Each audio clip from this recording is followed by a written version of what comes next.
Cinema hero Balakrishna గారిని తీసుకుందాం, లేకపోతే సీనియర్ ఎన్టీఆర్ గారిని తీసుకుందాం,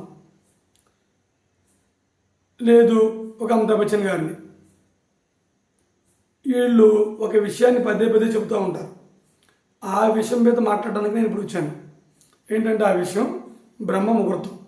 బ్రహ్మ ముహూర్తం అంటే ఏంటి? వాళ్ళు తెల్లవారుజామున 3 గంటలు 4:30 మధ్య, తెల్లవారుజామున 3, 4, 4:30 మధ్య నిద్ర లెగిస్తే అద్భుతాలు జరుగుతాయని వాళ్ళు పదే పదే చెప్పారు. ఎస్, వాళ్ళ జీవితంలో మహా అద్భుతాలు, మహా విజయాలు జరిగినాయి. అది నిజమే, నేను దాన్ని కాదు అనను. మరి ఇప్పుడు నేను మీకేం చెప్పాలనుకుంటున్నానంటే అసలు బ్రహ్మ ముహూర్తం అంటే ఏంటి? ఆ బ్రహ్మ ముహూర్తాన్ని లెగిస్తే ప్రతి వ్యక్తి కూడా గొప్పడవుతాడా లేదా? వీటి మీద నాకు తెలిసినంతవరకు సైకాలజిస్టులు చెప్తున్న దాన్ని బట్టి చిన్న వివరణ ఇద్దాం అనుకుంటాను అంతే. ఇది నేను ఎవరినో కించపరచడానికి లేకపోతే ఎవరినో బాధపెట్టడానికి మాత్రం కాదు. ఎందుకంటే బ్రహ్మముహూర్తం అంటే ఏంటి, అది ఎప్పుడు లేవాలి, అసలు దాన్ని ఎప్పుడు రాశారు, దాని ఉపయోగాలు ఏంటి, దాని నష్టాలు ఏంటి, అసలు దాని పరంపరని తెలుసుకోకుండా చాలామంది స్టూడెంట్స్ వాళ్ళు మిస్గైడెడ్ చేయబడి రిజల్ట్స్ని మిస్గా తీసుకుంటున్నారు. సరే, ఇందుకు పాయింట్కి వచ్చేద్దాం. ఇందుకు పాయింట్ ఏంటంటే అప్పుడెప్పుడో మన బ్రాహ్మణులు లేకపోతే మన పూజారులు ఆ కాలానికి అనుగుణంగా బ్రహ్మ ముహూర్తం అనేదాన్ని ఒకదాన్ని లిఖించారు. ఫర్ ఎగ్జాంపుల్కి గతంలోకి వెళ్దాం. అది ఎప్పుడో క్రీస్తు శకం 5 లేకపోతే క్రీస్తు పూర్వం ఎప్పుడో రాశారు అనుకుందాం బ్రహ్మ ముహూర్తం అనేదాన్ని. ఆ రోజుల్లో ఎలా ఉండేదంటే, సరే అంత దూరం కూడా వెళ్ళొద్దు, ఒక 50 ఏళ్ళ క్రితం ఆ రోజుల్లో ఎలా ఉండేదంటే కరెంట్ లేదు, టీవీ లేదు, రేడియో లేదు. సాయంత్రం కల్లా పక్షులు ఎలా గూటికి చేరుకుంటాయో అలా ఈ మనుషులందరూ పొలాలకు వెళ్ళి లేకపోతే ఇంకో చోటకి వెళ్ళి 5:30, 5, 4:30లో వీళ్ళకి వచ్చేసేవాళ్ళు. వచ్చేసి తలా ఒక పని చేసుకొని ఇంకా పొద్దు ఉన్ననంగానే భోజనం చేసేవాళ్ళు. అప్పటికి ఏవో కొన్ని దీపాలు ఉండేవి, ఆ దీపాలను వెలిగించుకొని అన్నం తినేవాళ్ళు. అంటే నాకు తెలిసి మా ఇంట్లో నేను అనుభవించి చెబుతున్నాను. మా అమ్మ ఏం చేసేదంటే కిరోసిన్ అయిపోద్ది అని చెప్పి మరి గవ్వ అన్నం తినేసేయండి అనేది. 6:30 కల్లా అన్నం తినేసేవాళ్ళం. ఒత్తి తగ్గించేది, కొంచెం కిరోసిన్ ఒత్తిని ఇలా తగ్గించేది. 7:00కల్లా అందరూ పడుకోమనేది. 7:00కల్లా అందరూ నిద్రపోయేవాళ్ళం. 7, 7:30.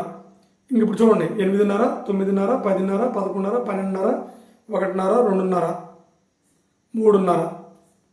3:30కి 8 గంటలు నిద్ర అయింది.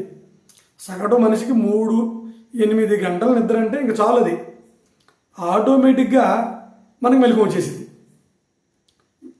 అప్పుడు మా అమ్మ అందరూ లేచేవాళ్ళు, మేము లేచేవాళ్ళం. మేము లేచి మళ్ళీ పండుకునేవాళ్ళం.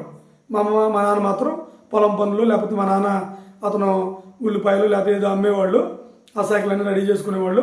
మా అమ్మ లేచి కొంచెం అన్నం కూర ఉండేది. 5, 5:30 కల్లా అన్నీ అయిపోయాయి. ఆయన మళ్ళీ ఎక్కడికో వెళ్ళిపోయాడు వ్యాపారానికి, బేరానికి.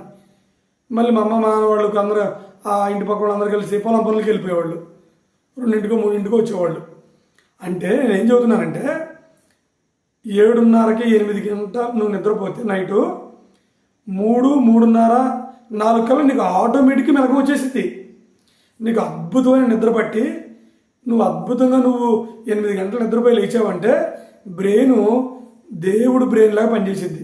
బ్రెయిన్ బ్రహ్మ బ్రెయిన్ లాగా పనిచేసిద్ది.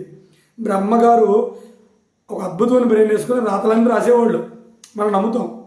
అలా నీ బ్రెయిన్ అద్భుతంగా పనిచేసిద్ది. ఇంక నీకు ఎలాంటి ఒత్తిడి లేదు కదా.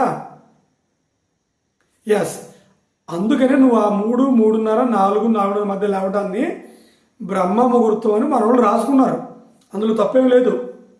అందులో తప్పేముంది అంటే దేవుడి బ్రెయిన్ నీకు ఎలా పనిచేసిద్దో అంత షార్ప్గా, ప్రేమగా, లేకపోతే ఎంత ఎమోషనల్ బ్యాలెన్స్డ్గా పనిచేసిద్దో అప్పుడు నువ్వు ఏ పని చేసినా సక్సెస్ అవుతామనే ఉద్దేశంతో దాన్ని బ్రహ్మ ముహూర్తంగా మన పండితులు దాన్ని రాశారనమాట. అంతే సార్. ఇప్పుడు ఏం చెప్పాలనుకుంటున్నారు?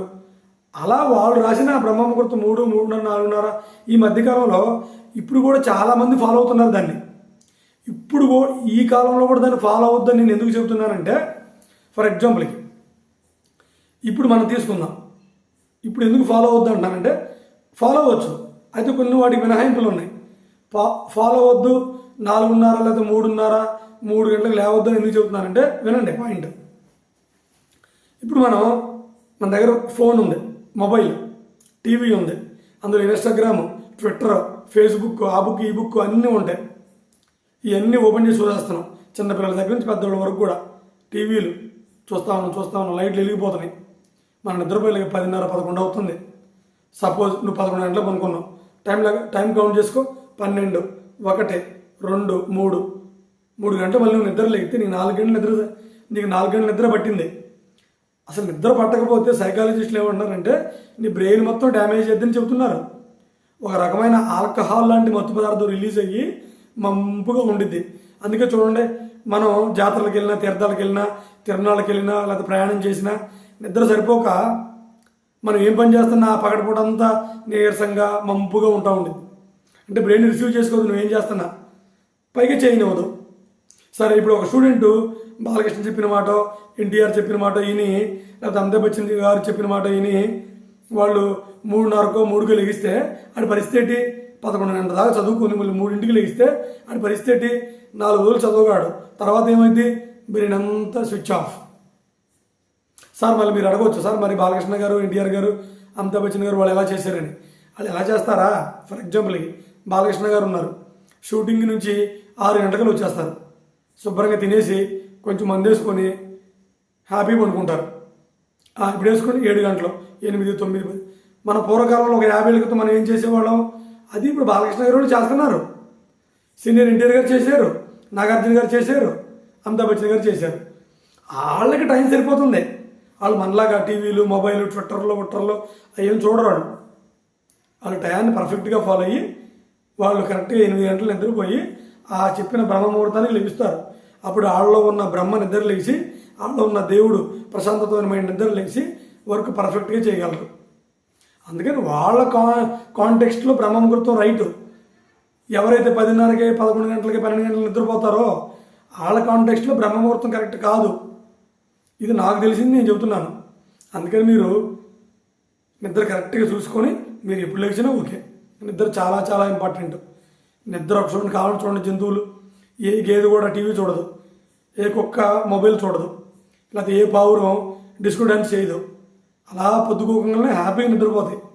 అందుకే వాటి ఏ కలజోడు పెట్టుకో, ఏ బీపీ లేదు, ఏ షుగర్ లేవు. అందుకనే సకల రోగాల నుంచి నిన్ను దూరం చేసేది ఒక నిద్ర. ఆ నిద్రపోవడానికి నువ్వు ఎప్పుడు నీకు 8 గంటల నిద్ర సరిపోయిద్దో, నువ్వు ఎప్పుడు లేస్తావో అదే బ్రహ్మ ముహూర్తం. అప్పుడే నీ బ్రెయిన్ పనిచేసింది. ఇది నేను చెప్పాలని ఇప్పుడు మీ ముందుకు వచ్చాను. ఇందులో ఏమైనా పొరపాట్లు ఉన్నా, రాంగులు ఉన్నా క్షమించండి. జై హింద్.